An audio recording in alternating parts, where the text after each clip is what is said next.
Hello, and welcome back to The Gist. I am your host, Chris Vetrano, back for another episode breaking down all the things happening in pop culture this week. There is a lot going on. Guys, this is a jam-packed show, but most importantly, we have a very special guest. Our first for the podcast is waiting in the wings to break down all the things happening on Real Housewives in this last week. So we got to get to that, but before we get to my special guest, I've got to give you the gist on a couple of things happening in pop culture because it was a jam-packed week. First of all, we have to start off by acknowledging that we lost a musical icon last week. Just 2 days after celebrating the Golden Globes, where the film honoring her father Elvis Presley was nominated, Lisa Marie Presley, she died at the age of 54 after suffering cardiac arrest. It was an incredibly sad ending to the tragic life that she lived. I hope that now she is resting peacefully with her son and her father. My heart certainly is going out to Priscilla and her daughter. Rest in peace, Lisa Marie. This is a musical family that will forever be part of music history, and our hearts are breaking at this news. Obviously, gone too soon. So, R.I.P. to that. There is no real way to shift gears from that kind of heavy news. So, we're just going to take a bit of a left turn and head to the Chrisleys. Guys, Chrisley no longer knows best. They are headed to prison on Tuesday this week. They reported to begin their sentences. Todd Chrisley will be serving in Florida. I'm hearing it's a pretty cush setup that he's got, but he will be serving 12 years in prison, and his wife Julie is headed to a facility in Kentucky where she will serve 7 years. So we've got about a decade of time served between the two of them. It's about almost 20 years. It's a pretty serious thing that they were facing and that they were convicted of. And so we'll certainly see how it plays out. I know that they're appealing things, so we'll see if maybe they get out early, but they have reported to prison and are beginning their sentences this week. Also happening in music news, Miley Cyrus, she has officially started her new era. The singer, she released her new single, Flowers, this week, and yes, it's a yes from me. I love it. It's a revenge track to her ex, Liam Hemsworth. So have you heard about this, guys? The song is reportedly a response to the Bruno Mars song that Liam dedicated to her at their wedding. And in response, Miley says that she can buy herself flowers. It is so good, and she continues to put Liam on blast in the video for the song, which if you haven't seen it, Miley has never looked better. Stop listening to this immediately. Go watch the video for Flowers because it is so good. But I found out some tidbits about the behind the scenes of this video. So she filmed it at a house that Liam allegedly used to cheat on Miley with over 14 women while they were together.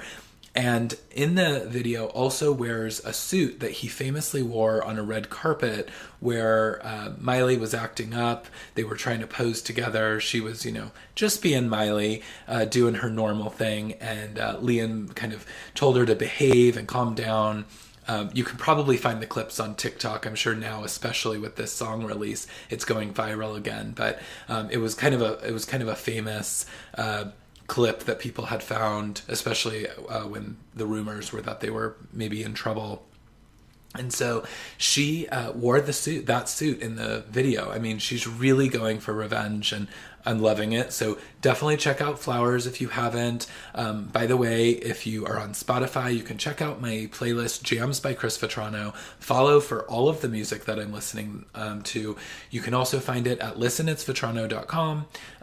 It's right there streaming. So check it out. Flowers has made the list, and I think you'll love it too.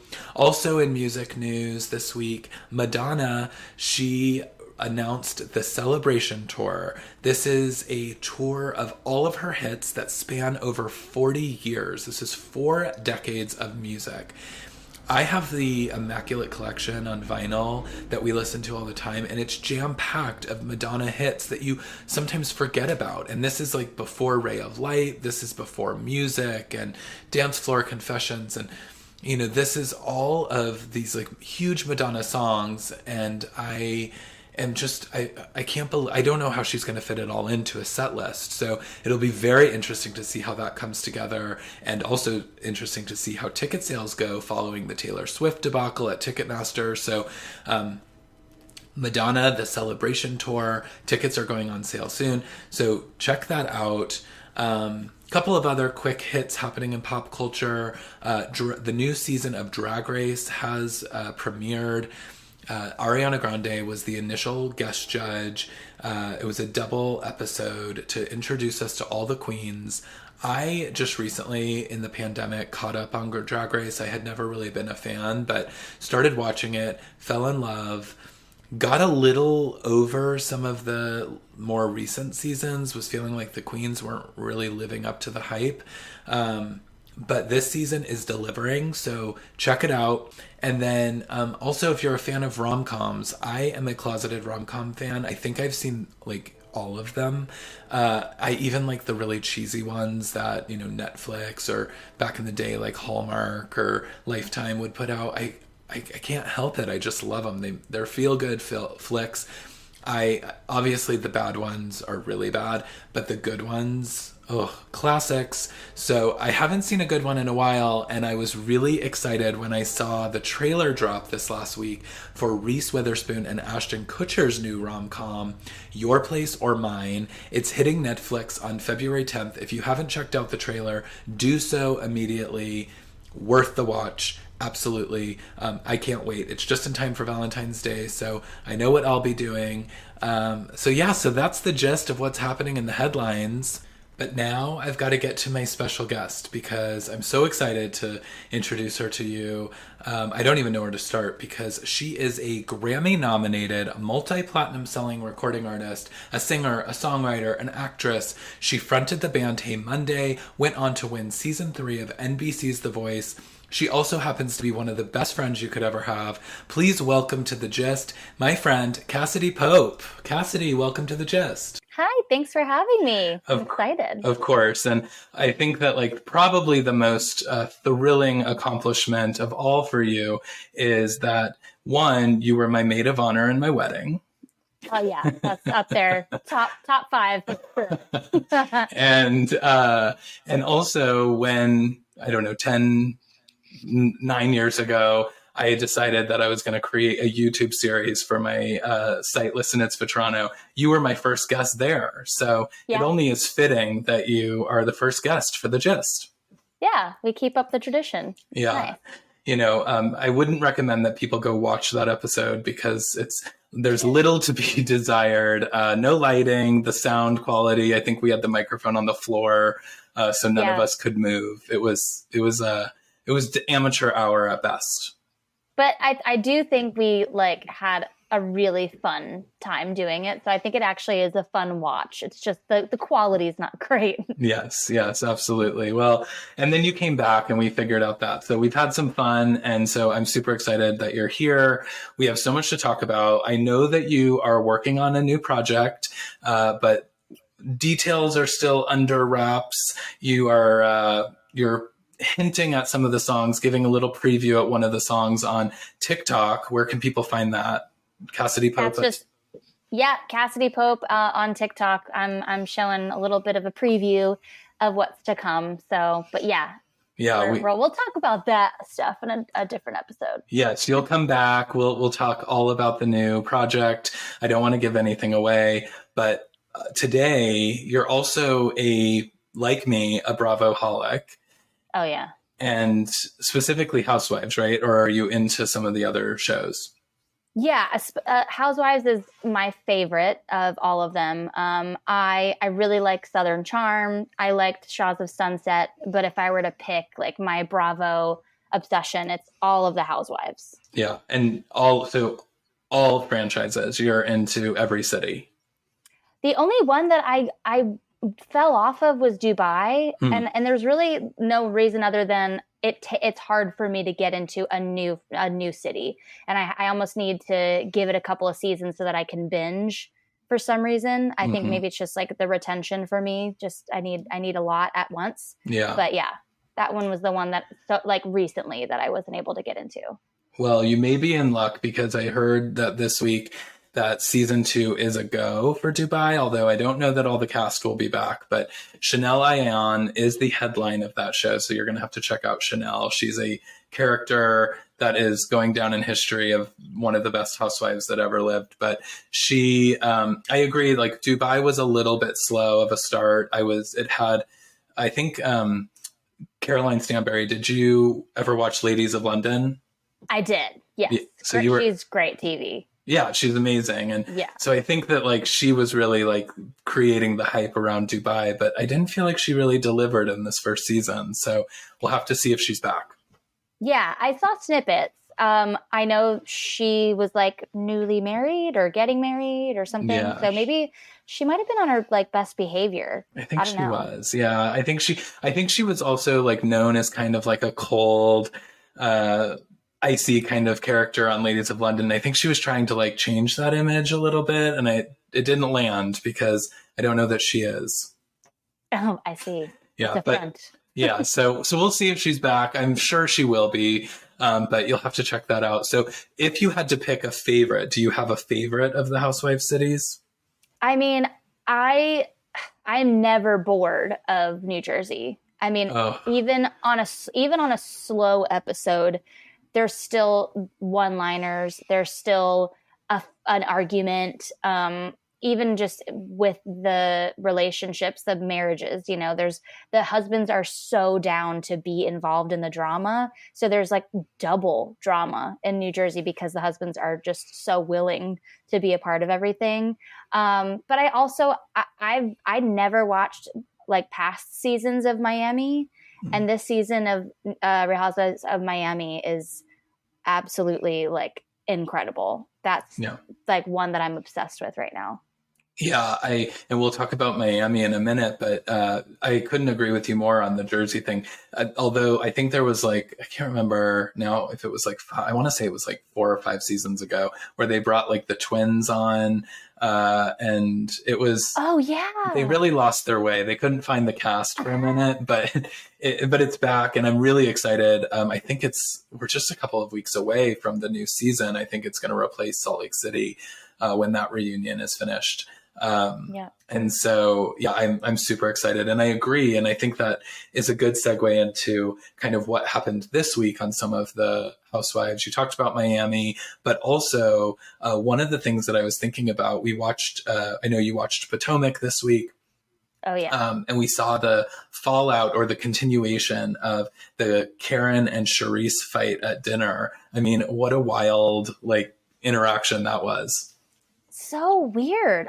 There's so much under there. Like there's so much more going on because the way they both popped off so quickly, like 0 to 60, I just felt like they obviously have a history. We've seen it on the show, but there is a lot more going on there. And then I know Karen shared, the text that she sent Charisse when, was it her father that passed? When Karen's father passed and then Charisse's father passed. Yes. Father. Yeah. She sent her that long text. So it's like they both did the things that you're supposed to do when, a friend is grieving. So I'm like, okay, that doesn't seem like the real reason anybody's actually upset. There's like something else. No, there's definitely more to that story. And I think, and that's what I was going to say about the Jersey ties is that Jersey feels so authentic because when you have like the Joe and Teresa and Melissa dynamics that are like, there's some really deep things there, like, because it's real drama, it's family drama.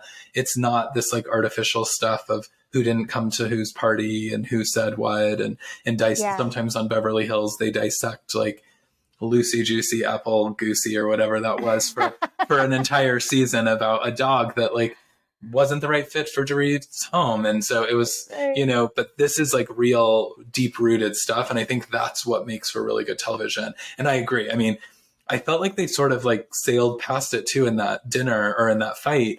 Charisse just mentions like Karen went to rehab and Karen says no, but like they never really brought that back. I'm very curious as to what happened there. Yeah, I think Karen is a kind of a master at deflecting and changing the subject and not actually answering questions.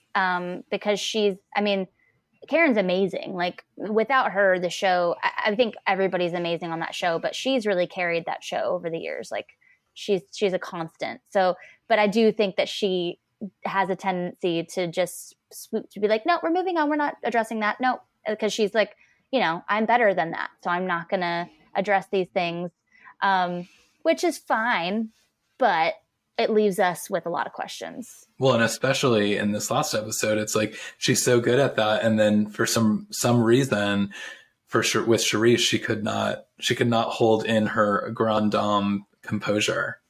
Yeah, she couldn't. It was wild, and there's so many rumors about Karen, and I feel like they constantly come up about her like potential boyfriends or what's kind of going on with that.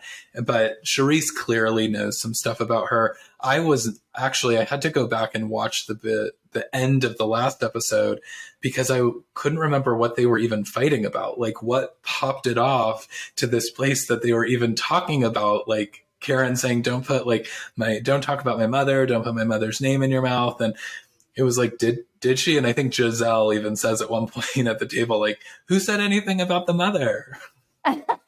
Yeah. I think there were a lot of people looking really confused at the table. Like, why is this such a big deal right now? And like, I will say the one that brought up the potential boyfriends, like, wasn't it Candace? To Ashley? Well, Candace did earlier in the season. She said something about seeing her out. But then when the producer, I love that the producers like asked her about it in her confessional. And then she's like, no comment. And then the producers cut to when she actually was talking about it earlier in the season. I know the editing, the editing with these people that work for Bravo or whatever the production company is are so shady and amazing. Like they just make everybody look like a bunch of liars out here. Well, and I think that's like, I feel like they've really caught on to that because they know that these women like go to the reunions and then they're like, I never said that. That thing didn't happen. And so I feel like producers are now like, we have to put this in the season several times because they can't deny it by the time they get to the reunion.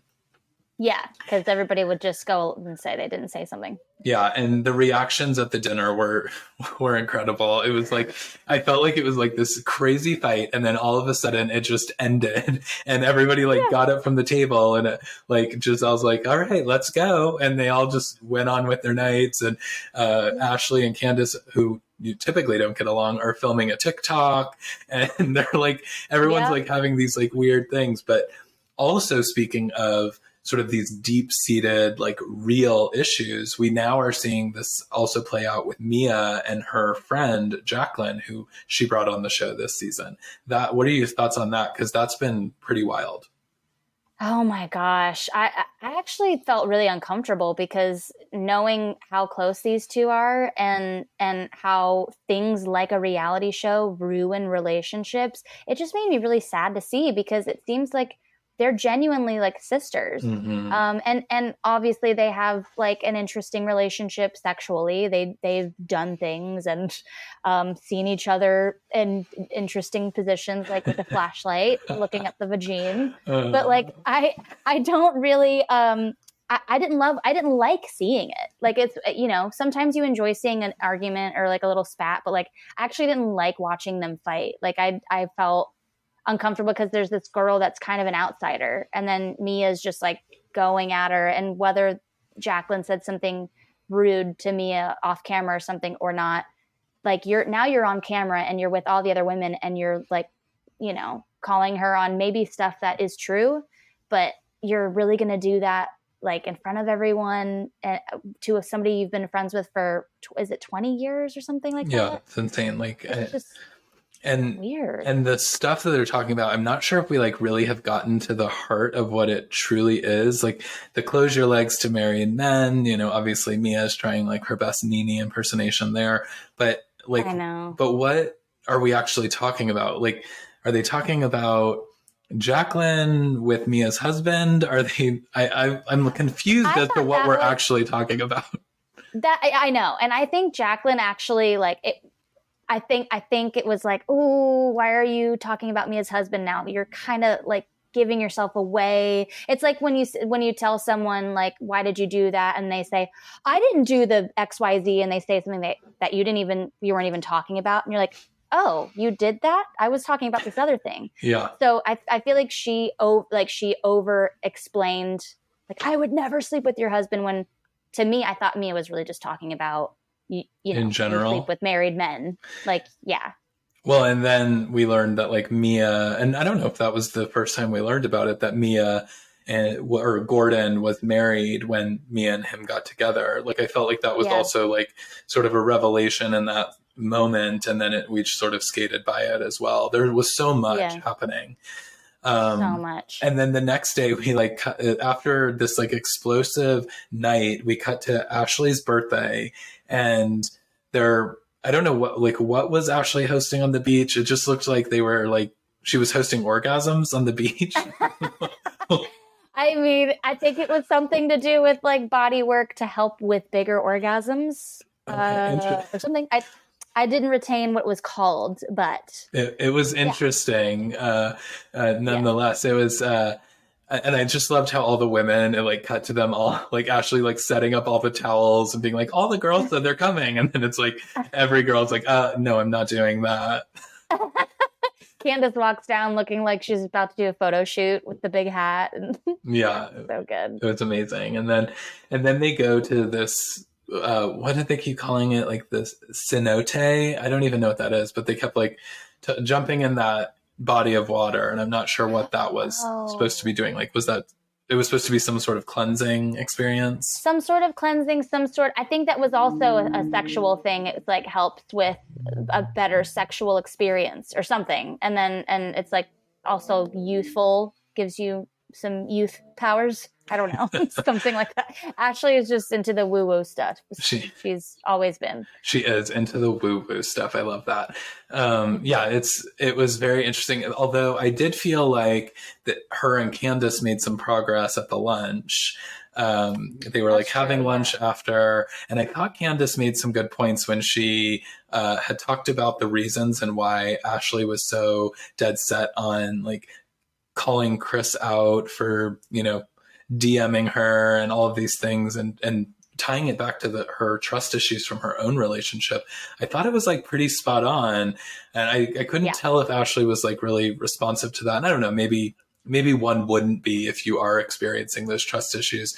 Maybe you're not like fully realizing that, but yeah. And I feel like hearing that, I agree. I was like, oh, Candace is a therapist. I was like, that's great. But I think hearing that from a therapist as opposed to someone you've had some falling out things with, you're probably more open to hearing that from someone you're not kind of in a thing with. But I will say I've always had a soft spot for Candace. Oh gosh. I mean, one of the best housewives, I think, ever. I think when I talked about Chanel Ayan, I think Candace is up there with the greats. Yeah. And just what she's actually done musically is like, she's not just taking advantage of having a platform. She's actually like pursuing music. And as a musician, I'm like, no, she's working hard. Like, she's taking voice lessons. She's practicing. She's on tour. She's collaborating with other artists. Like, she's really doing it. And it's really, I love seeing that, because again, like, as an artist, seeing housewives that are like, I want to do a song. It doesn't hurt me, but I look at them and I'm like, that must be nice to have all this money and just decide one day you're going to put out a song and it has millions of streams because you have that platform, Right. And it's kind of not good, but it, performs really well anyway. But I really like seeing a housewife like grinding it out, doing it, like 100%. So yeah, I really like Candace. Yeah. I mean, side note, like, what of the like housewives songs, is there one to you that like maybe is like the cheese? It can be super cheesy because most of them are, but maybe Candace and Candy aside, because they're like legitimate musicians. Oh, right. But Totally. like, of the other housewives singles, is there one that you just like kind of have a little bit of a guilty pleasure for? Oh my gosh. I mean, no. I think the rest are pretty bad. I mean, I will say I love a good like live Luann performance yes, of anything. yeah, anything, but the one that's with the class. Money can't buy you class. Yeah, Money Can't Buy You class. That's like for sure. I enjoy seeing her do it live. But what is the one where I think it was OC. She sang it as like a proposal song. Oh, It was like who was gosh. that? I can't. Who did? I'm blanking on that. I can't remember I am too. a proposal song. I mean, well, because Ashley, also had a single. Like she tried to do the musical thing. Like it was like the first or second season. It was like, oh yeah, she sang at Pride, didn't she? yeah, and she was. I can't remember what it was called. Like it's called like Milk and Honey or like. Okay, It was something. I'm gonna look it up. Yeah, it was something wild.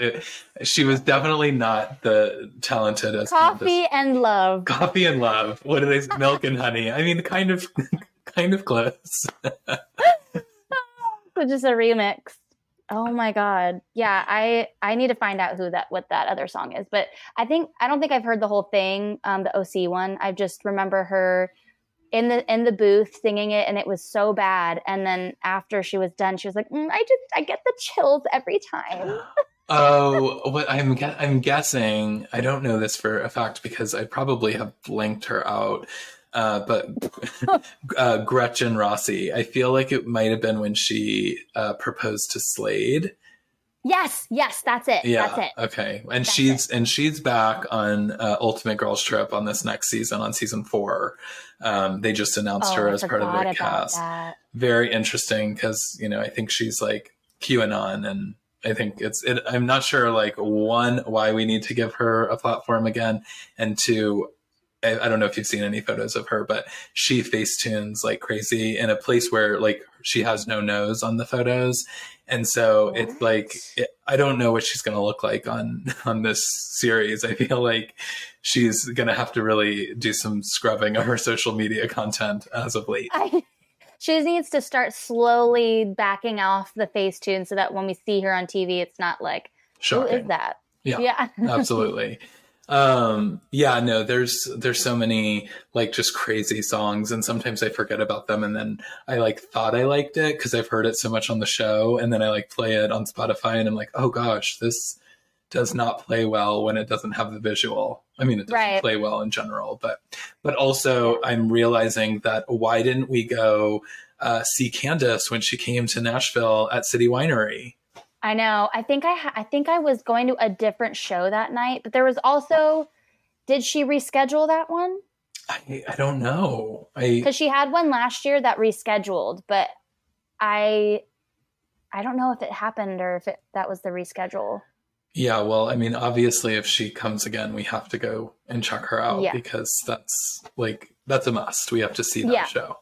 And she better pull out a triangle. A triangle. She needs to get emotional during one of her songs and pull out a napkin and fold it in a triangle and start dabbing the corners of her eyes. And it just needs to be bigger than the microphone and like a massive one. So people maybe one of her dancers can bring it out and then dab it. Yeah, exactly. Oh gosh, yeah, no, that's amazing.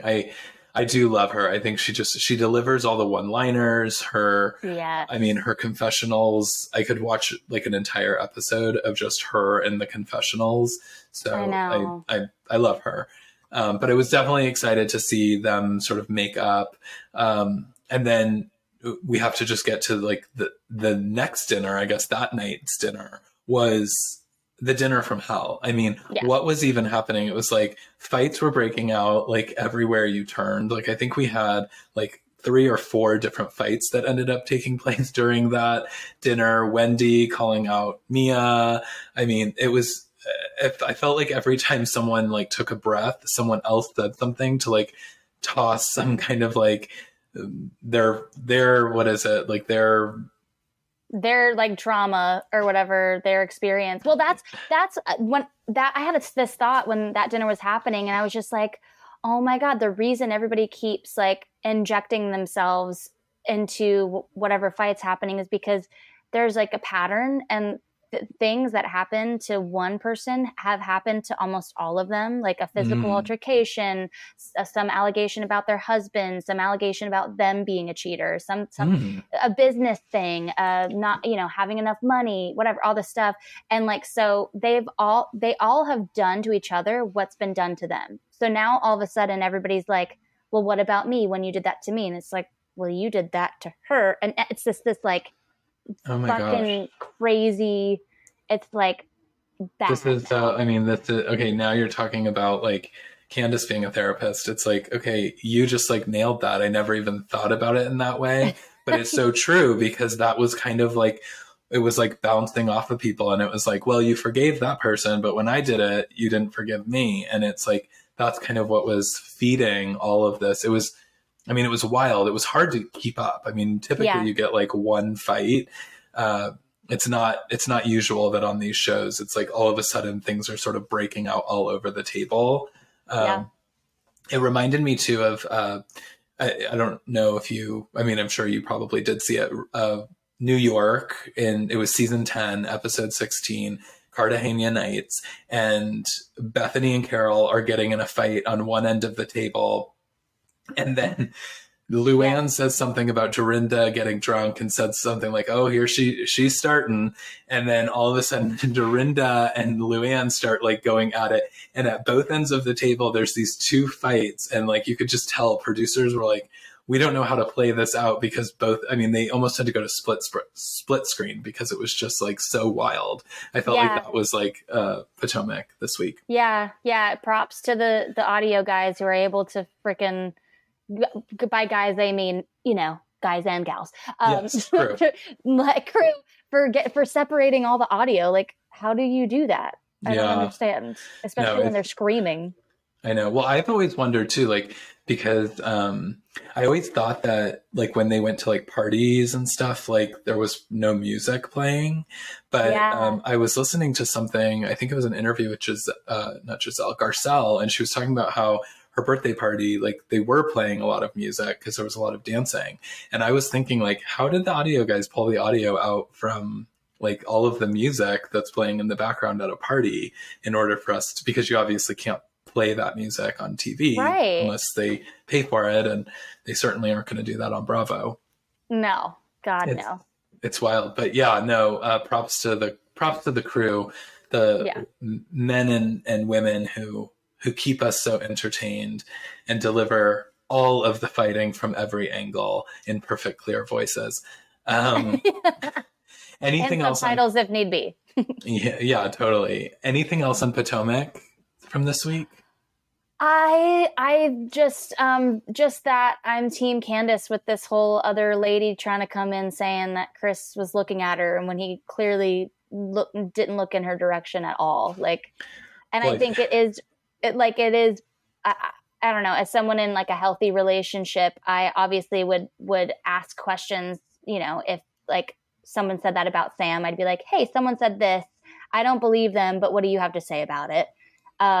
And then the way that she is so solidly for her man in front of everybody is just like, that is a functional, normal way for a trusting wife to be. So when people make comments about like, how is she so, you know, how is she so fine with all this? It's like, well, she like genuinely doesn't believe you. And then you see the footage and it's like, it didn't happen. Yeah. It's, I feel like it's like every girl this season. I feel like Mia said it. I feel like all these girls are saying the same thing about Chris, and the producers, again, with the receipts, they're like they're making Chris look good, honestly. Cause it's like, even in the footers on the screen, it's like Chris not looking at this person. Yeah, that's so true. It's like, but it's like, I'm so close with my friends' spouses that like, if one of my friends' husbands pulled me to the side in a room where it was quiet away from people so we could have a conversation, I wouldn't be like, I can't be in a room with you. Yeah. Like, Yeah, no, there's some weird motivations I think that happen on these shows though too. I think that the women look for such storylines and like, where are we going to take the story? Where are we going to be the center of the drama? And I think that's where we right. tend to sometimes like get into a risky place with these shows. And I think that's like what happened with Rinna on the last season of Beverly Hills, is she tried to create some sort of storyline that then just sort of really fell flat. And I think like that's maybe what was happening there. And yeah, Chris and Candace just came at the ready to like shut all of that down and did it so well. Yeah. Well, definitely more to come on Potomac. I am loving it. I think that, they're also, this cast of women has not changed since the beginning. I mean, we've had a few. Mia's new. Obviously, Wendy came in a couple of seasons ago. Charisse has exited. Katie has exited. But even they like pop up still, and they've really like maintained this cast of women. And I think it's a testament of like, these are like top tier housewives right now. So loving Potomac. I think we should talk, because you mentioned it earlier, I think we should talk about Miami as well, because it's on fire. And I think very similarly, we're watching something very, very real play out on TV, which is why it's so good. And I mean, obviously we're mostly talking about Lisa and Lenny and this divorce that's playing out, and it's so messy. But what I like applaud is like Lisa's willing to put it all out there. I think a lot of the women hide these kinds of things or try to create various narratives for the show. And Lisa's just like, this is happening and here it all is. And it's like pretty wild to watch. Yeah. And it's, she's not afraid to paint this picture of like, he left me. And like, you look at them and I'm sorry, but you're like, you left her? Yeah, I know, right? She's just such a bombshell, and he's not. And I'm not saying the couples have to always be equally, like society norms would look at her and say, yeah, she's hot. Society norms would look at him and say, he's not ugly, but he's not, Brad Pitt. It's the money. It's the money. They're all after that. Yeah. And I didn't watch past seasons, so I don't know if he was an amazing guy, and like that obviously like makes someone very attractive when they can make you laugh and make you feel secure and happy. So I'm not discounting all that, but like it's just so unbelievable. The only thing I will say, when you see the footage from like past seasons that I didn't watch, and you do see him a bit, disconnected from her, and her not really absorbing that and realizing that, I do wonder what level of delusion she had, just because she, when you just want so badly for something to work and to stay the way it is, sometimes you just don't see the red flags, and she's got kids. She had a beautiful life. She was happy with him and thought he was happy with her, that she maybe missed some of the telltale signs of like a man sort of starting to check out. And that's the only thing I will say is like, I feel terrible for her.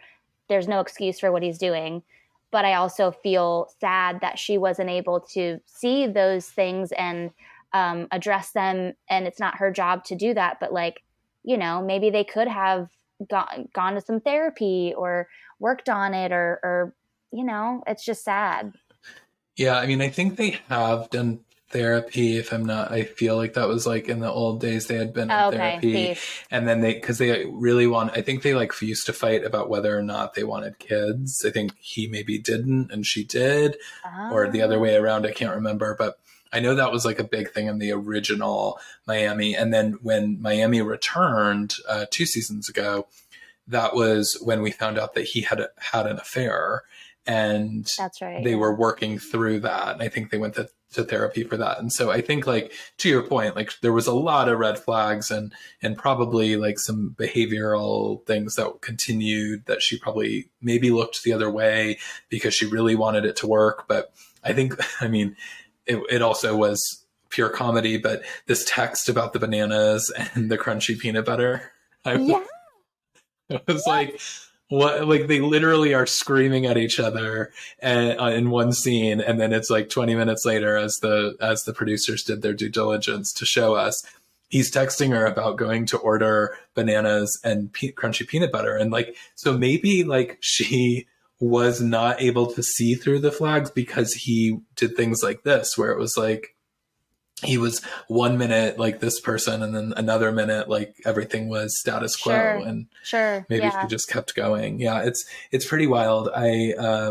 I definitely am interested to see how it continues to play out, and obviously we've seen a lot of it in the press, and so we know that, like, you know, there's not a happy ending to their marriage, but I think she like recently just stepped out with some young guy that's like super hot, and so good for her. She's getting back out there. Yeah. If he's allowed to just start dating during the marriage, then she's allowed to date after the marriage. Exactly. And then we also saw Alexia with her son, Frankie. Mm-hmm. And there's something about like the two of them together that's just so endearing. And obviously, you know, they have an uphill battle with Frankie after his accident. This played out in the early parts of Miami back in the day, and we see, you know, not a lot has changed. Mm-hmm. But I think like when I see these scenes of them like out and he's interacting with like her friends and saying that he's like, "You're so beautiful," and he's doing all of these things, it's just so amazing. I could watch like a spinoff of them like just popping around Miami together. Yeah, I feel like you don't get to see housewives that have real life like family things that are so common and so relatable that they feel comfortable sharing, and mm-hmm. seeing their friends, the other housewives, interacting with him is just like, these are real people, and we can see that. I like seeing that more when like people are obviously no one like thought twice about Frankie. It's like their friend's son. But for us, we don't see that often. Like someone who got in an accident and is affected like that and is on TV still. Like there's representation, you know, lacking in that department on these shows. So it is like when we do see it, it kind of sticks with us because it's like, yeah, these people are in these women's lives, and like a lot of them don't end up on the shows. So it's just good that it's good that they were down to do that. Yeah, I think that just plays out throughout the like women that are on Miami, is they're all very transparent about the things going on in their lives. And I think that's also what makes it so interesting to watch and keeps us kind of like moving through the storylines, because it's not this like artificial play of, we're going to, you know, talk about this thing at every dinner for the next like 4 episodes. And you're just kind of like, all right, let's wrap that up. Like there's a lot of life happening for these women, and you're seeing so much of it. And so I think that's part of what is making it really interesting. What about this like Martina and Julia, their 14th anniversary dinner that I thought she burned, but then they both were talking about how great it was. So I guess it was good. And then they want a baby. Like, what are your thoughts there? I'm conflicted. Because I've just gone to so much therapy that I see what's not Martina. What's the housewife's name? Julia. I see Julia having such a hard time being an empty nester, and I'm just like, I don't have kids. I have no idea what that would feel like. However, I know that you do have to figure out a way to move on with your life, you know, and find that happiness, find love and acceptance within yourself, all that stuff. And so I just see this as a bit of an artificial reason to adopt. I feel like it's not a good enough reason. It's not to, like, the core reason is because she's sad and wants someone else in the house with her. And Martina's going to Aspen a lot too, which is part of the storyline, that like she's not really there, which is making her more lonely. And it's like, maybe that's not the right time to bring a baby in when only one of the parents is home often. Yeah. I don't love the reasoning. I don't love how flippant it is about like, I'm having a hard time. So what if we got a baby? It just feels like get another farm animal, you know? Like maybe another bird. Oh gosh. Oh god. No more birds. Oh gosh. You hate birds. I do hate birds. And I mean, Julia, like she just had, I mean, her farm, it's too much. Like the fact that she brought a goat to that like dog birthday party, and then they were like surprised that the goat like bit one of our, I was like, come on. Yeah. Like, we don't bring goats around. One, I've never seen a goat on the beach. And so that alone was like too much. I bet that goat was like, what is this thing that I'm stepping on? Why is the ground mushy? Yeah, it was wild. I did love Julia's new confessional look, though. I don't know if you remember it. It was like she had the wet hair look. Oh yeah, that was beautiful. It was like very Kill Bill. I was like, oh yeah, I'm loving that. I love when they give us looks. I also love when a housewife looks like normal, like hasn't been messed with cosmetically. Yeah, I feel like Nicole does that really well. Like she's so beautiful. I worry that she's gonna like fall into it, but I think we have like both ends of the spectrum on Miami. We have the Marisols and the Alexias who, you know, are like teetering on Alien. Yeah. And then you've got the like more natural, why am I blanking on her name? Lisa? Larsa. Yeah. Yeah. Larsa is another one where it's just like, if you look at her from season 1, like her first original season, like completely different person. It's wild.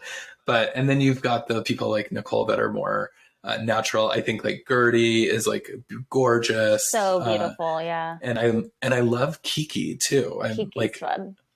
I literally had to check to see how long it had been into the episode. I tagged it at 38 minutes into the 44-minute episode was the first time that we saw Kiki on our screens. And I was like, jail time. Like the producers, what are you doing? I need more Kiki. I love Kiki. She's kind of like delivering Candace-like lines in her confessionals and stuff. So I want more Kiki. Yeah. It's like quality over quantity for Kiki. She only like comes in when it's like she has a really good point to make. Yeah, I guess that's true. Maybe she didn't have a lot of points in the early parts of the episode. But speaking of quantity, Adriana getting her BBL surgery, which I've heard of the BBL, obviously, like I hear about it all the time. Did not know really what it was, and maybe didn't need to see it actually happening. I was pretty disturbed by it. It made my stomach a little queasy, not gonna lie. And I'm not even sure like what did it do? Like she wore that outfit afterwards that didn't like show anything off. So I wasn't sure if it's like because it was healing and so she wore something loose, or like is it supposed to actually like implant, or I don't know anything about it. I think it's more, I don't think it's, I mean, this is so like just based off of the little experience I've had with like Botox, like maybe it's injected to lift and not like make it bigger, but just lift everything. So like it's an injection that maybe like makes the muscles sit higher or something. It just brings it up. I also didn't know that you could get a BBL without being like sliced and diced, you know, like. I know, that's what I guess that was like what I was confused about, because when I had heard about it, I always thought that it was like this major surgery. I didn't like, it did seem like she was just going in for Botox. Yeah. And I mean, they, you know, were really digging that needle into her, but I mean, it was interesting. The whole thing was like kind of fascinating, but I'm also not sure that I know what she actually did there. True. I am glad it wasn't the surgery, because I mean, you can die. Yeah. Well, I don't know why I just immediately laughed at that, because haha, you can die. No, I laughed because it's like, it's so outrageous that like you're getting a BBL and it has that kind of like side effect, but yeah, you know, these women do crazier things, I suppose. True. Anything else on Miami before we hit Salt Lake? Oh God. No, I think, let's get into it. We got to get to Salt Lake. It was the season finale. What I don't know where to start. Okay, first of all, what did you think of this season? I'm annoyed. Why did we spend most of the season rehashing the Lisa Meredith stuff? That's like, was it a rant or was it a tirade? Like, who cares? How did Heather get her black eye? Who cares? Like, the whole show, the whole season felt like they missed such a big opportunity with just like the heaviness of what's happening with Jen, and like not just like how she's feeling, but like the heaviness of the whole situation, how it affects everyone. Like finally in the last episode, we saw people, Heather reacting to things, Lisa reacting to things, but like, it just felt like unimportant. Well, it was the best episode of the season, in my opinion, because we finally like talked about what was actually happening instead of this. Like, I mean, I think, part of it was unavoidable from the producer's standpoint because Jen proclaimed innocence like throughout the whole series. And so something tells me that they probably left a lot of footage on the cutting room floor because they were like, this isn't going to make any sense knowing that our audience now knows that she took a guilty plea. But it was like, I mean, it was so wild because we open with this like choir performance, which speaking of housewives that sing or can't sing. Oh, no. I mean, this is what we were working towards, was this version of Amazing Grace that I don't know if, and I love that none of them were on key, and watching them all sort of like prepare in their bathrooms and none of them could hit a note. It was like, oh boy, this is going to fall really flat. So good. I'm really obsessed with how far we've taken the Lisa Barlow Amazing Grace. Like all of the things Bravo have done with her since then, like the pretend album, like Lisa just being so open to just like, yes, let's run with this. Like, I just think it's brilliant. Yeah, like she's getting close to her EGOT because like clearly she's got the Grammy in the bag with her version of Amazing Grace. And I love that Amazing Grace is like clearly one of the songs that they don't need to buy the rights to because we keep recycling that song with the choir. It's like so true. It's like that's the only song that these women know. Yeah. It's who sang it first? Wasn't it Portia Williams?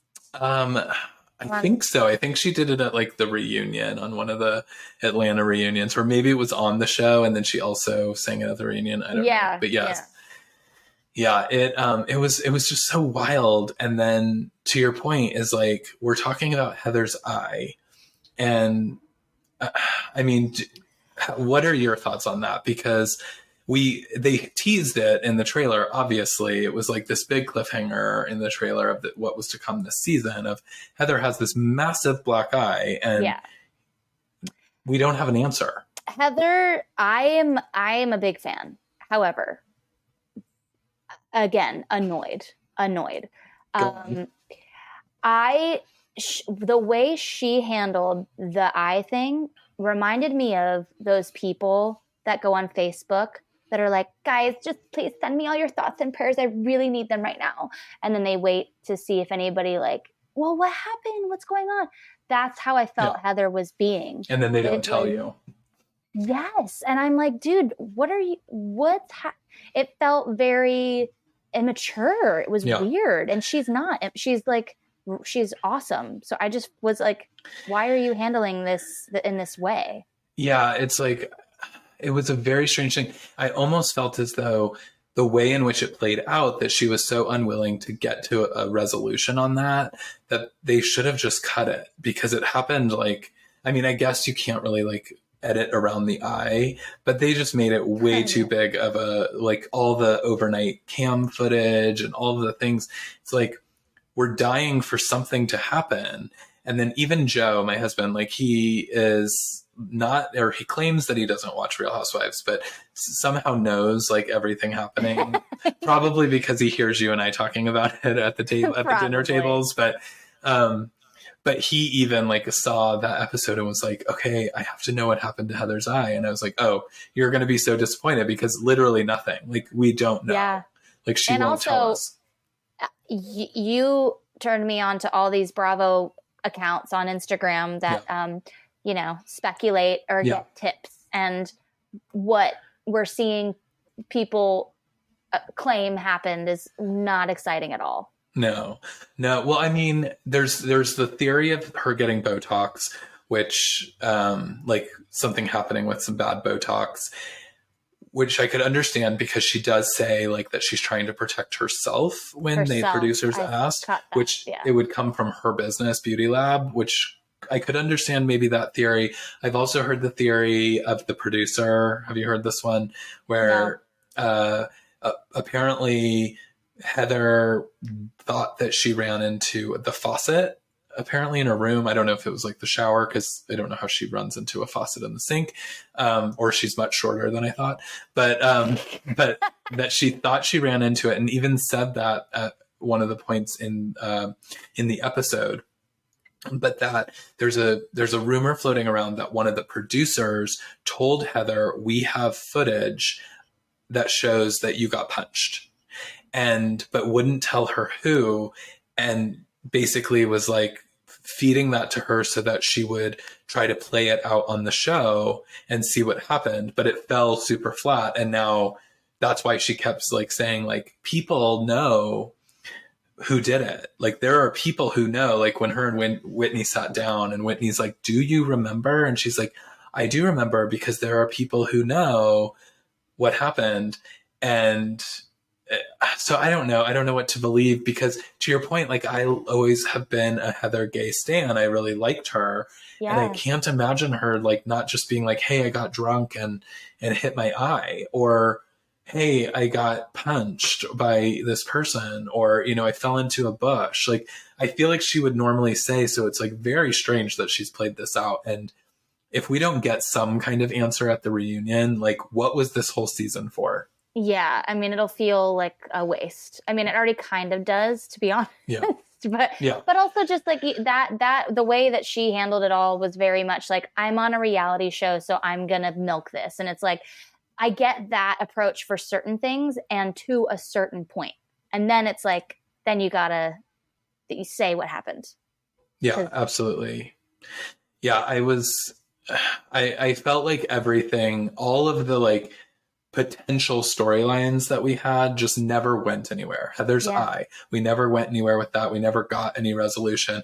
There was this like Shaw exposed account that Angie Harrington's husband created, and it seemed like that could have at least played out in some kind of way. It finally led up to this like apology at the book or the choir. I don't know. It was a book party, but without books, and they were the choir's first performance. It was a bit of a confusing party, but that apology was like horrible. I know. It was like, I feel like they cut it off before he maybe said everything he needed to say, but it was something like, literally they said to the Shaws what they did. That was their apology. It was like, it was like, it was your family name. And they're like, thank you. It's like, that's what I needed to hear. Yeah. Well, and like Chris, like, he like, I don't know if he was pretending to get choked up or what happened, but he was like, oh yeah, man. And he like looked down, and then Angie was like, well, what I think he's trying to say is that he created it, but it wasn't personal. And then like Sharif's like, okay, you're forgiven. And I'm like, what? This is so strange. And then it's like all of these like random things were like happening. All of a sudden, the other Angie, which I actually liked that Angie. I think that she has potential. I could see her coming back. She did deliver. Same. Yeah.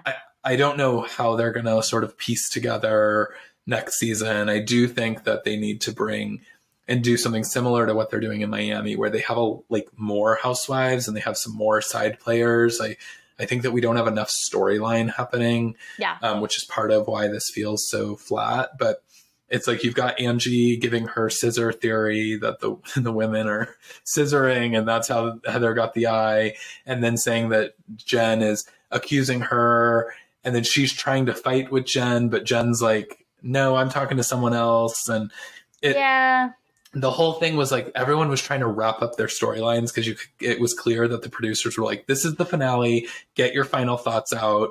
And everyone was trying to do it. Like, it made no sense. And then all of a sudden, like 15 minutes into the show, it's like we're getting the ending cards. And I was like, oh my God, like this was it. This was the season. And I was like, what a flop. And then it's like, I felt like the real season began. Same.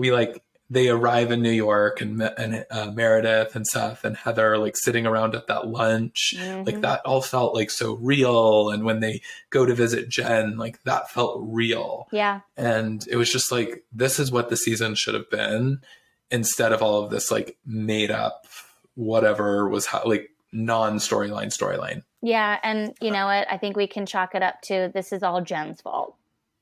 Obviously, like, I do think that the producers scrambled at the end and just was like, we don't know what else to deliver for them. Now Jen's not showing up to the reunion. Right. And so we are never going to get like really her story. And then, and they had this like sit down with Heather and Lisa at the end too, that like ending scene.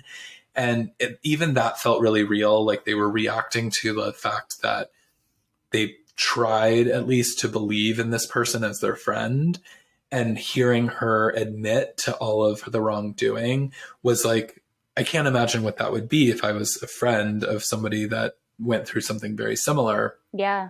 But then even that, like, I felt like the credits started rolling, like as like Lisa's crying and Heather's like, I felt like they were like mid conversation and the credits started rolling, and I was like, is this about to end? Like, this does not feel wrapped up at all. I know. So it was just like such a weird ending. It felt like a cliffhanger, which is so unusual for a Housewives season to end that way. Yeah. But I guess they don't really know what else to do. They probably just didn't have a choice. Yeah. But. Yeah. And I don't know. I mean, where do you stand on that? I mean, maybe that's a obvious question, but Heather has been such a ride or die for Jen. It's like, I felt like even Meredith has like really stepped up this season to be like, I'm putting aside everything from last season because this is someone who was my friend that is going through something crazy and I'm going to support. But in New York, she's like, if this turns out to not be the case, like I can't support that. But even Heather seems to still have her like ride or die hat on for Jen after all of this has now played out. Like, yeah, I don't know where I would stand. I feel like you can be someone's friend when they've done something terrible. But I think when you have a public platform and you have fans looking at what you're saying, and then you have to be really careful about how much you stick up for someone who's done something terrible. Like what she's done is terrible and horrible. And you can, like I've never had a friend do something like that. So I can't imagine what I would do. But if I had to just pretend for a second, I would publicly say what she did was terrible. I do not support it. I think it's awful. And I'm going to be a friend to her to help her see how she can avoid this behavior in the future or whatever. But like, I'm really disappointed in her. But I do think people like Jen who, made such a bad life choice, need people to kind of stick by them and privately support them. I don't think Heather needs to be going out there saying, we all just need to be there for her and be not. It's like, no, you need to be. Also, this woman called her Shrek publicly and did horrible things to her. And so it's wild that she's ride or die for her, but I don't know. Well, I guess we'll have to see what happens. I mean, the reunion, it airs this week. It starts, I guess it's a 3-parter, which I don't know how we have 3 parts of footage to even digest from this last season. But so I'm not like sure that we're going to get much out of it. We'll see. And then I don't know where we go from here. I think we've got to bring in some new ladies. We've got to really like sort of retool the format and force these women. I kind of started not as a Lisa Barlow fan, and I'm ending like totally team Barlow. I want Vita Tequila. I want Fresh Wolf.